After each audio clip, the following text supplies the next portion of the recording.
সুদেবের দিকে ছুরি তাক করে লাজু বলতে থাকে, দরকার পড়লে এই ছুরিটা দিয়ে আজকে আমি মানুষ খুন করব এখানেই।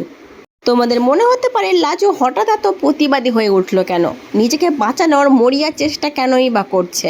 পুরোটা জানতে ভিডিওতে লাইক দিয়ে চ্যানেলটা সাবস্ক্রাইব করে দেখতে থাকুন। কোণে দেখা আলো সিরিয়ালের আগামী পর্বে আমরা দেখতে পাবো সুদেব লাজুকে ফোন করে সুদেবের মায়ের মিথ্যে অসুস্থতার খবর দিয়ে গ্রামে ডেকে পাঠায়। আর লাজু তো এমনিতেই সরল সাদাসিধে মেয়ে, সে ভেবেছিল হয়তো সত্যিই সুদেবের মা খুব অসুস্থ, তাই জন্য সে তড়িঘড়ি করে গ্রামে চলে আসে। আর গ্রামে এসে কি দেখে জানেন?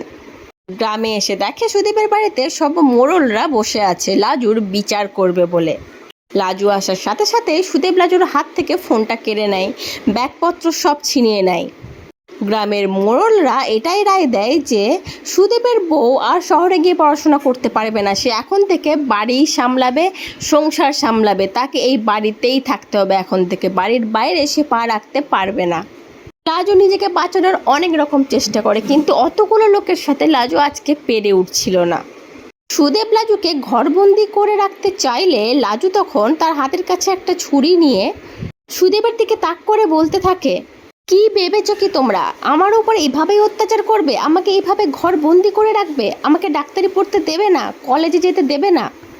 তখন সুদেব বলতে থাকে, ছুরিখানা রাখ লাজু, তোকে কিন্তু ভগবান পাপ দেবে, তুই তো স্বামীর উপরে এরকম ছুরি দেখাচ্ছিস।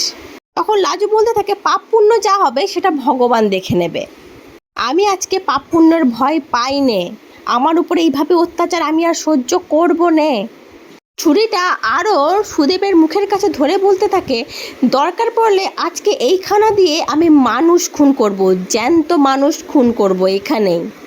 আর এরকম কথা শুনে সুদেবের চোখ তো ছানা বড়া, মানে চোখ কপালে ওঠার জোগাড়। সে জানে যে লাজুর ছুরি কাচি নিয়েই কারবার, মানে লাজু এই ছুরি কাচিকে ভয় পায় না যেরকমটা সুদেব পায়, তাই ছুরি নিয়ে লাজু যে কোনো কিছু করে দিতে পারে, পারলে সুদেবকে মেরেও দিতে পারে, তাই সুদেব ভয় আর লাজুর কাছে আসতে চায় না। তো বন্ধুরা, লাজুর এই প্রতিবাদী রূপটা আমরা এতদিন ধরে দেখতে চাইছিলাম, আর এই ঘটনার পরে আশা করছি লাজুর সুদেবের উপরে যেটুকু মানে ইমোশন ছিল, যে বর করছিল, সেটা অন্তত চলে যাবে। সুদেবের মুখোশটা আশা করছি লাজুর সামনে এবার পুরোপুরি খুলে যাবে। লাজুকে এই সুদেবের বাড়ি থেকে যত তাড়াতাড়ি সম্ভব বেরোতে হবে। ওইদিকে যে অনুভব ফ্লাইটের উদ্দেশ্যে বেরিয়ে পড়েছে, মানে অনুভবকেও তো আটকাতে হবে লাজুকে। লাজুর এখন অনেকগুলো কাজ, এবার দেখার পালা লাজু এই সুদেবের বাড়ি থেকে কিভাবে বেরোবে। মানে সুদেবের বাড়ি থেকে বেরোনো এবার চারটিখানি ব্যাপার হবে না, কারণ সবাই মিলে লাজুকে পুরো মানে ঘিরে রেখেছে, যেরকম বডিগার্ডরা রাখে ঠিক সেরকম।